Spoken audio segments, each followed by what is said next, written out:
Welcome to the channel, guys. My name is Nelson. Today I'm inside a 2016 GMC Sierra single cab, man. And I gotta tell you guys, I live and die for single cabs. People love sports cars, and this is a sport truck.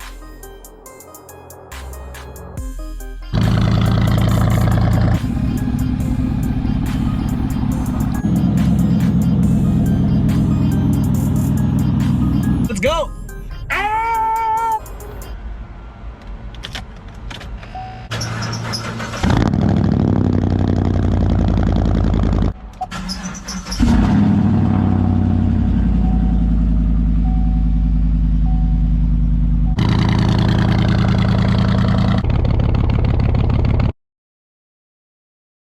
It sounds amazing! Ain't a good truck unless it has this. Ooh, reverse camera! Woohoo! 141,000 miles, and she sounded amazing. Woo! I just wanted to have the window open for a little bit so you can hear this truck. Woo! Shout out to Turlock for finally fixing the road 1 year later, but they're doing it and I appreciate it. Pay to play. The single cab is way more expensive than the crew cab Silverado. It's way more expensive than the extended cab Silverado because this is a play truck. This is play truck, family truck, sport truck. This is everything. You get the whole package. Ah! Woo! Chevy makes some amazing V8s. Issue with the Chevy is gonna be the transmission, especially on a Silverado. Aftermarket transmission cooler. All you do that, if you do that, it's gonna cost you a couple $100. If you take it to a mechanic, it's probably gonna cost you like $200 to get it installed. And that will literally save your transmission. That way, you never ever have to worry about your transmission going out. Woohoo, let's go. Man, this thing flies with 140,000 miles. It flies. Monday today, and I think we have 3 cars sold on a Monday, so it looks like things are finally starting to pick up. So that money goes to our dealership and it's for our family, so that is amazing. I know someone did see the video of the Acura CSX and he's buying the Acura CSX, and I cannot believe, if you don't know about an Acura CSX, it's a bad son of a thing. It is an Acura, looks like a Honda Civic, but it's not made in the US. They only make it, apparently they make it in the Philippines. I didn't know that. Philippines, Canada, and Japan. Only one for sale in California, and our dealership has it. Shazam! So I hope that they buy it. I hope they like it and appreciate it. And if they don't buy it, I'm gonna make another video about it. I'm driving a single cab, and shout out to whoever commented the other day. They were just like, dude, you're so calm and you're driving hecka slow. People right behind you are like right on your butt and you're just chilling. Well, it's because I'm a pretty slow driver. You know, I like to chill. Especially when you're in something like this. I mean, I got leather seats, I got a single cab. This is a $30,000 to $40,000 truck. Well, not with these miles, but they are super expensive, a single cab. The reason I work at Teal's Auto Sales, at the dealership, at a used car dealership, you know, for the most part, I run almost the entire thing. I do online sales, which Facebook, I post on Facebook, on OfferUp, on Instagram, and then on YouTube. So it's a lot of work. Damn, when we're going 75, this thing flies. So it's a lot of work.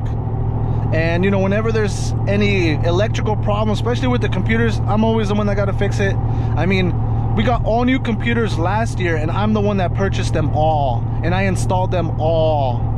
So and then I do auto repair. So I went to school for auto repair, which is something that not a lot of people know, but I didn't finish school for auto. In Sacramento, I love Sacramento, and I had a baby, so I ended up kind of quitting school because at the same time I was like, I love doing mechanic work, but what am I gonna do? Like work at a mechanic shop, you know, start my own shop, run my own business.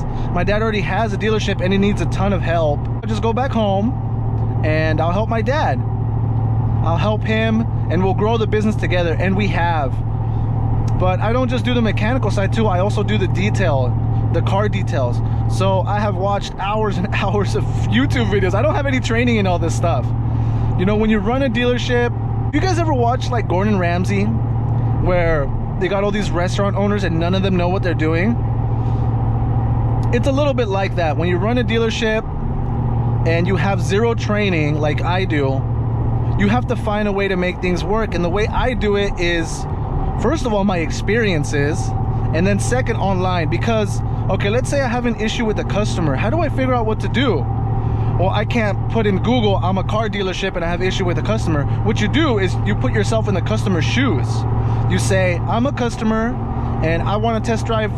The first thing I ask is to test drive the vehicle, because that's where we have a lot of problems with.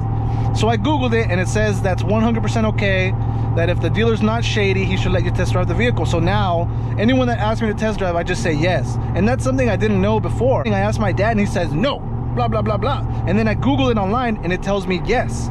So it's kind of really contradictory and I don't know what to do, but I kind of have to trust my gut. And when you run a dealership, or like let's say you run a restaurant, you got to listen to your customers. And you know, that's what I'm trying to do, and trying to improve in every single spot and place and situation. Limit here is 65 and I'm already going 80. Have you ever had a job where a fight or something with some coworkers about something dumb, and you find out what kind of people they really are? You know what I'm saying? That, like, you got to put someone in a situation, almost like testing them to see who they really are. Well, I've been in a lot of situations like that, and people have always shown their true colors. And there's nothing wrong with that. I want to know people's true colors. You have to know. The thing about coworkers is, coworkers are not your friends. And I tell you this to everybody. They're people that you work with, you co-work with them, and if you weren't working together, you wouldn't see them, you wouldn't hang out with them, you wouldn't hit them up. So working with family is just something crazy, because you have to see them all the time, whether you work with them or you don't. You know, on the weekends I go visit my family and stuff. So yeah, but the cool thing about working with your mom and your dad is, first of all, examples that they're gonna give you and the example that they set when you're working in that type of environment. It's a very stressful environment, and you always have to do the right thing, because if you don't do the right thing, then it just gets even more stressful, and you don't want that. You don't want to throw your stress on anyone else. Get their advice. They're always giving me good advice, and I could always Google it, like I was telling you guys earlier about Googling problems, but I know the advice that my parents give me might not be the best, even though it is the best, but their advice is coming from the heart. Okay, I know I can trust that advice 100%, so I'll ask them for something, they'll give me their opinion and what I should do, what they think I should do, and then I can always Google it, talk to the people, do my own kind of research, and then decide what I want to do. But I know their information is good, and you should always listen to your parents. At what age should you stop listening to your parents? Should you stop listening to your parents at, let's say, at 5 years old?